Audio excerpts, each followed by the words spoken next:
random thoughts on how to actually be a prepper, survivalist, shit hit the fan, without rule of law, etc. person. Low cost, partial, uh, shit hit the fan tricks and bulletproof homes. Or not. Now I'm going to be starting with InfoSec, information security. You need to stealth blend your actions, your appearance, dress style, residence, mannerisms. Stop advertising for political reasons in a defiant way to everybody around you that you're, one, different, two, xenophobic about your neighborhood, three, everybody's enemy because you keep talking about shooting your neighbors if they don't do what you tell them to do, which is to prep and be a survivalist. By the way, most of you aren't really survivalists, you're just preppers, which I don't know if they're... Let's not discuss the differences because it doesn't make a difference.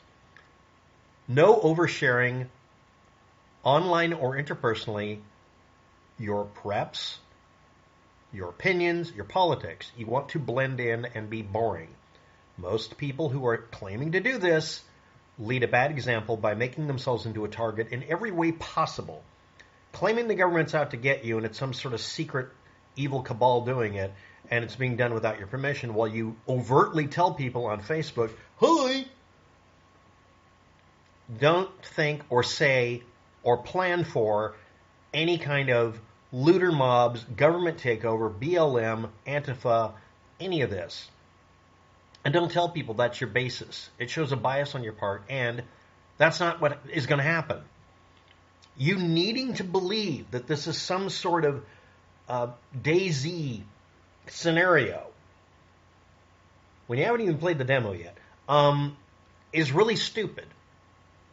You're setting yourself up for failure if some disaster really happens. And what you have to do is look at actual disasters, not made up shit involving space aliens and zombies. Or just your idiots who, I mean, hey, it could be worse. This could be France. That's an everyday thing in France. And they don't do any prepping because, oh, that's just Tuesday. So anyway, let's move on. Any non-essential paper, receipts, or any other data that you don't absolutely need. 1, get rid of. 2, make note of what they were and try to find any sources online about them and find out how far you have to push it to legally erase everything about your history and everything else. Only keep what's needed. You're better off with a paper copy in your hand with a ink signature written in the government's blood, blue ink, not red ink, not black ink, blue. I'm not kidding. You're better off with that paper receipt about your car and your house than you are with some file on some bank computer somewhere where they had a mortgage. You want paper records, and then you want, if possible, to destroy all records. Your footprint on the internet and in people's minds needs to be nanoscopic.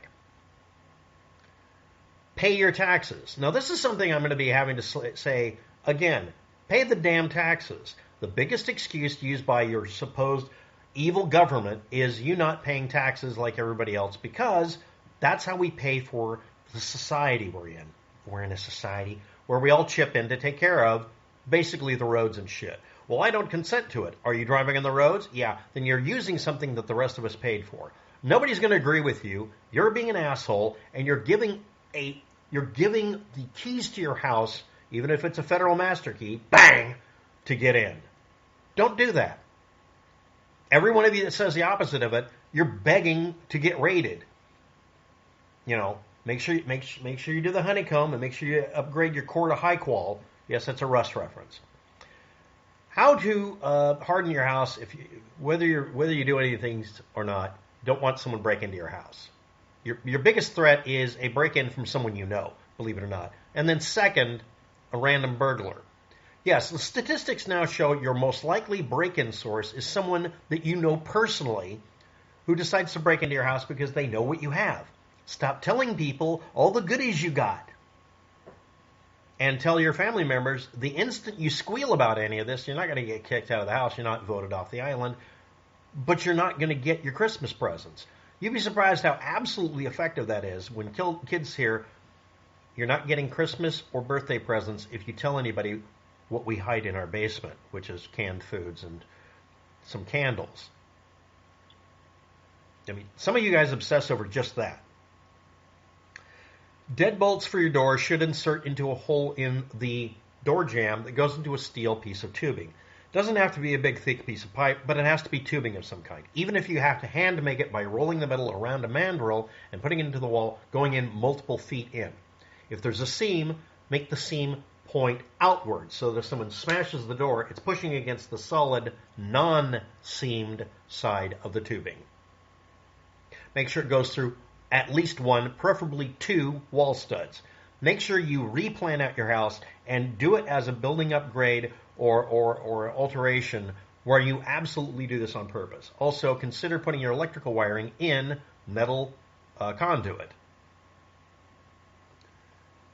Add a vault door style hinge that has pins in the side where the hinge is that interact with sockets in the other part of the hinge that's part of the door jamb. Actually, just do that now. That will eliminate the ability of breaking the hinge loose. Switch to hard cord doors or steel sheet outside-inside doors. That's not a Rust reference, that's a real thing. Get a fire door.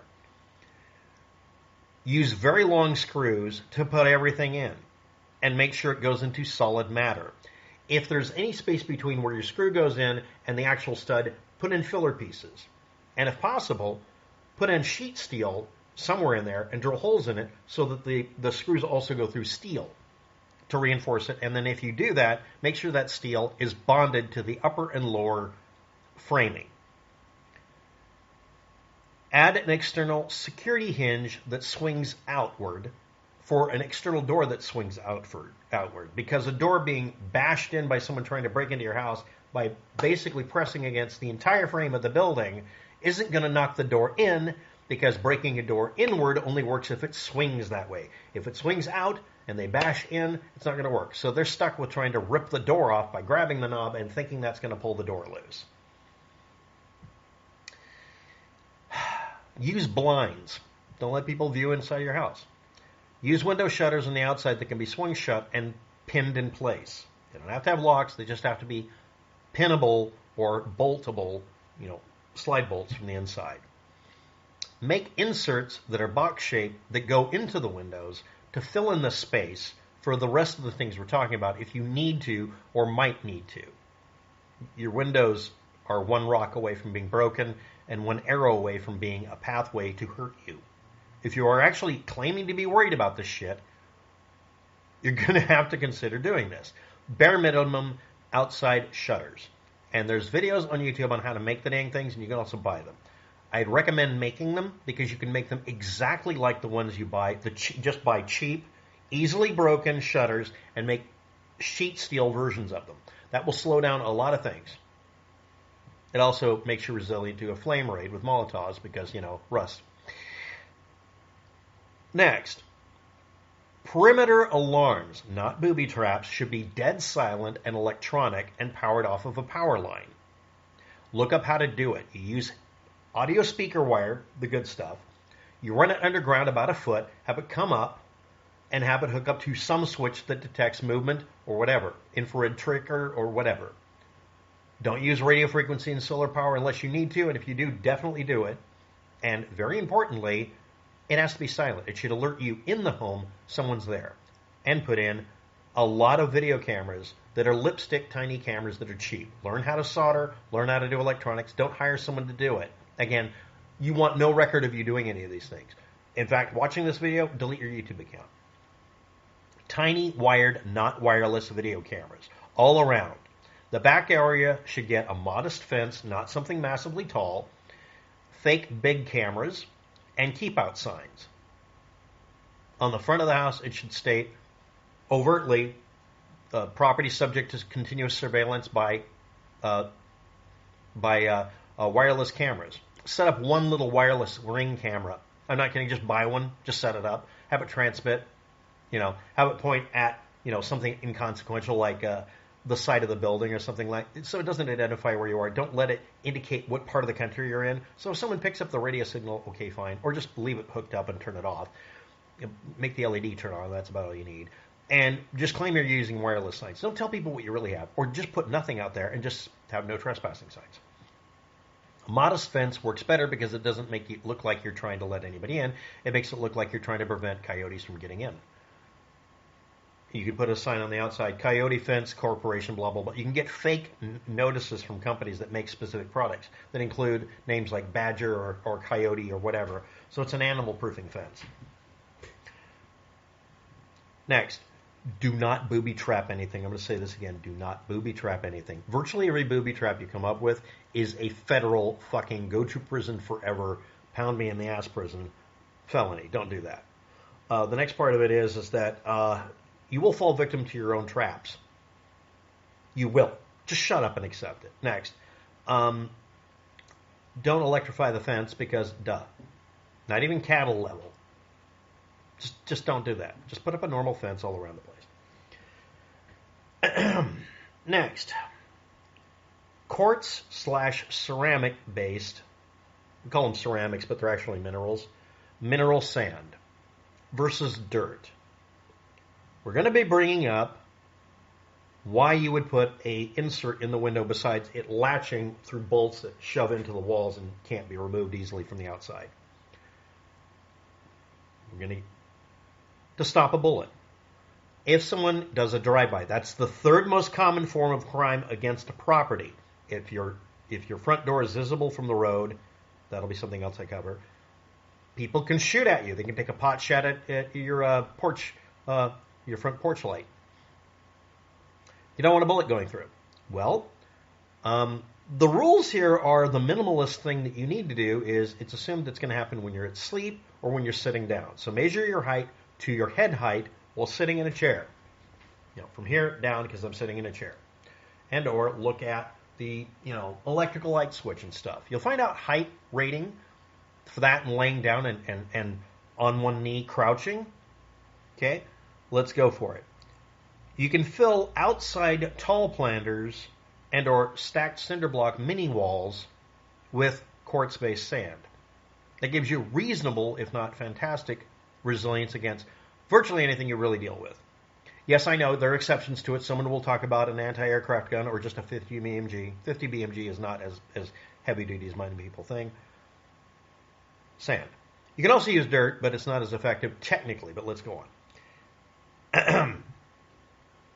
It's 14.5 inches between studs in your walls. You need the stopping layer to be 4 feet tall, and you can use 1/16 thick sheets of steel, several of them, with spacing. It's more effective than a single piece with whatever those are added together. You can also get $5 per square foot mesh-backed ceramic tile mosaics. The mosaic tile goes on the outside surface or strike face. Then you have sand, and then you have metal. Or you can put metal, sand, metal. You can put this in a wall, 14-inch wide, and you want it 4 feet tall, about there. That will do 99% of the work right there. If you're not ducking, you're an idiot.